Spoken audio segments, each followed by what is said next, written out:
올해는 세계 주요 산업의 수요가 회복되고 소비 심리 개선세가 이어질 것으로 예측되고 있습니다. 반가운 건 한국이 글로벌 탑 클래스 자리를 꽉 잡고 있는 반도체 산업이 올해 특히나 성장이 기대되는 산업으로 지목되고 있다는 점입니다. 산업연구원의 2022년 산업 전망 보고서에 따르면 올해 국내 수출은 글로벌 수요 회복과 수출 단가 상승으로 성장세가 지속하면서 전년 대비 3.4% 늘어날 것으로 관측되고 있는데요. 이 중에서 반도체는 수요 증가와 함께 국내 생산 능력 확대로 전년보다 4.2% 증가해 역대 최대 수출 실적을 경신할 것으로 예상되고 있습니다. 수출뿐만 아니라 내수와 생산 시장까지 모두 전년 대비 증가할 것으로 전망되고 있죠. 이러한 흐름에 맞춰 한국 반도체 산업은 새해 글로벌 탑 순위 굳히기에 나섰습니다. 이민년 호랑이의 해를 맞이해 진짜 호랑이와 같은 기운으로 전 세계를 씹어먹겠다는 의지를 보이고 있는 것입니다. 한국 반도체를 경쟁 상대로 생각하는 국가들이 긴장을 할 수밖에 없는 상황입니다.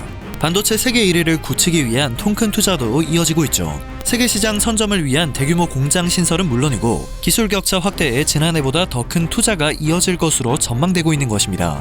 삼성전자는 지난해 반도체 매출 95조 원으로 매출 기준 세계 최대의 반도체 회사가 될 것이 확실시되고 있습니다. 점유율 약 40%로 세계 1위인 메모리 반도체의 호황 덕분입니다.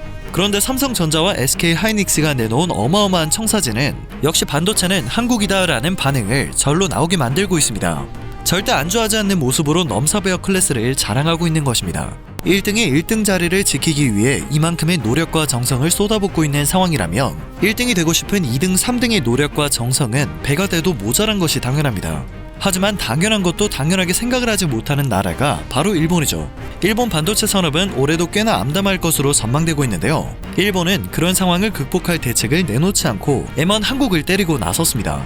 일본의 반도체 산업이 몰락한 이유가 한국에 있다는 보도가 전해지고 있는 것입니다. 데일리 신촌은 최근 발간호에서 인재 유출로 중국과 한국의 기술 유출, 일본 반도체가 몰락한 이유라는 제목의 기사를 통해 일본 반도체 산업이 쇠퇴한 이유를 집중 조명했습니다. 데일리 신촌은 과거 산업의 쌀로 불렸던 초고성능 일본 반도체는 자동차 가전에서 무기에 이르기까지 세계 시장 절반을 점유했지만 지금은 10% 이하로 쪼그라들었다며 그 이유를 일본 반도체 산업의 우수 인력이 한국과 중국 등으로 유출됐기 때문이라고 진단했습니다. 데일리 신촌은 D램으로 불리는 메모리 반도체를 비롯해 1990년까지 세계 반도체 업계의 탑 10에는 항상 6개에서 7개의 일본 기업들이 포진하고 있었음을 설명했고 시장 점유율도 1988년 기준 세계 전체 50.3%를 차지했다는 점을 강조했는데요. 무슨 말인지는 알겠으나 도대체 언제적 이야기를 언제까지 꺼내는 건지 모르겠습니다. 2022년 새해가 밝았으니 벌써 34년 전 이야기입니다. 기사는 그런 영광의 시대가 쇠락으로 돌아선 계기로 우선 1986년 미일 반도체 갈등 국면에서 미국에 완패한 것을 들었습니다. 당시 일본 정부가 미국의 외국계 반도체 시장 점유율 20% 이상 요구를 대책 없이 받아들임으로써 일본 기업이 한국 삼성전자 반도체를 대신 판매하는 비정상적인 시대가 10년이나 지속됐다고 전했죠. IT 비즈니스 전문가 후카다 모라 모에시는 미일 반도체 협정이 체결되고 궁지에 빠진 일본 기업들이 과세를 피하기 위해서 기술 이전을 시작했다며 그 시기 대만이나 한국 기업들이 반도체 산업에 진출했고 일본 기업은 이들 국가에 기술을 이전하는 방안을 선택했다고 설명했습니다. 이에 따라 1990년대 중반부터 활발해진 한국과 대만 등으로의 인력 유출이 태평양 전쟁 패전 후의 폐허와 같은 오늘날의 참상을 가져왔다고 했죠. 기사는 이 때문에 1990년대 후반부터 NEC 등 주요 일본 기업의 반도체 부문이 줄줄이 적자로 돌아섰고 세계 탑 메이커 자리에서도 하나둘 내려와야 했다고 주장했습니다. 데일리 신촌은 현재 일본 기업 중 반도체 부문 탑 10에 진입한 기업은 한 곳도 없고 전 도시바 메모리인 키옥시아가 간신히 11위에 올라 있다고 전했습니다. 그러나 솔직히 간신히 11위에 올라 있다는 현실은 설사 인력 유출이 있었다고 하더라도 너무 터무니없는 순위임이 분명합니다. 인력 유출이 있었다고 하더라도 그 기술이 물건처럼 사라져버리는 것이 아닙니다. 그 기술력을 그대로 가지고 있는 상황에서 발전을 시키지 못해 격차를 벌리지 못한 건 일본이 가진 한계입니다. 경쟁이 당연한 세상에서 위기의식이 없고 혁신도 없었던 것이 일본 반도체 산업이 몰락한 이유임이 분명한데요. 이 사실을 받아들이지 못하고 괜한 한국 탓을 하고 있는 것입니다. 변화를 두려워하기 때문에 발전과 혁신을 거듭하지 못하고 30년간 자국의 기술이 최고인 양 착각에 빠져 살았으니 이런 결과가 나올 수밖에 없었을 것입니다. 반면 한국은 완전히 다릅니다. 글로벌 탑 자리를 유지하고 있지만 절대로 안주하지 않습니다. 중국으로 인력이나 기술이 유출되는 사건이 있지만 가만히 앉아서 마냥 중국을 탓하지도 않습니다. 그렇게 멈춰버리는 순간 일본처럼 된다는 걸 누구보다 잘 알고 있고 끝없는 도전과 혁신으로 중국을 따돌려버리곤 하죠. 자, 인력 유출로 인해 반도체 산업이 몰락했다는 일본의 논리대로라면 삼성폰이나 아이폰을 따라하는 중국 폰들은 이미 세계 정상이 되었고 삼성폰과 아이폰은 몰락을 했어야 합니다. 오죽하면 일본 네티즌들도 해당 기사에 20년 이상 전을 그리워하거나 회개하거나 하는 것은 의미가 없는 것 같습니다. 솔직히 일본은 장기 전략에 대한 능력이 심각하게 부족하다.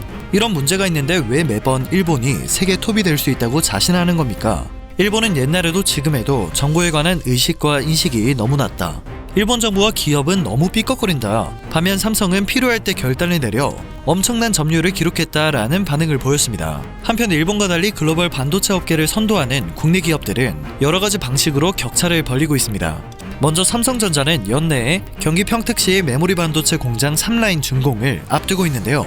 외부 오염물질과 차단된 반도체 생산 공간 클린룸 면적은 무려 축구장 25개에 달하는 세계 최대 반도체 공장이며 삼성전자는 여기에 50조 원가량을 투입했습니다.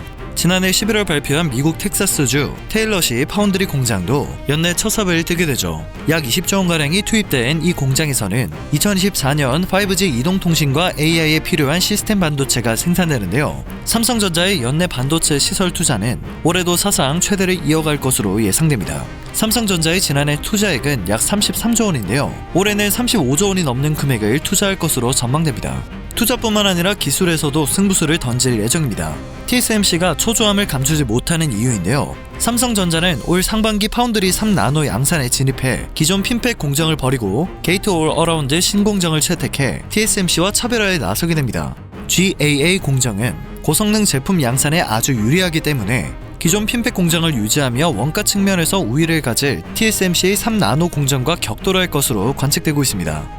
뿐만 아니라 삼성전자는 비메모리 영역에서도 고속 성장을 하는 전장 시장에 초점을 맞추고 있습니다. 차량용 통신칩과 프로세서, 전력관리칩 등 시스템 반도체 분야 차량용 칩의 기술 발전 단계를 높이고 있는 것이죠. 여기에 메모리 사업에서도 여러 가지 차량용 제품을 개발해 전장 시장 접점을 공격적으로 넓히고 있습니다.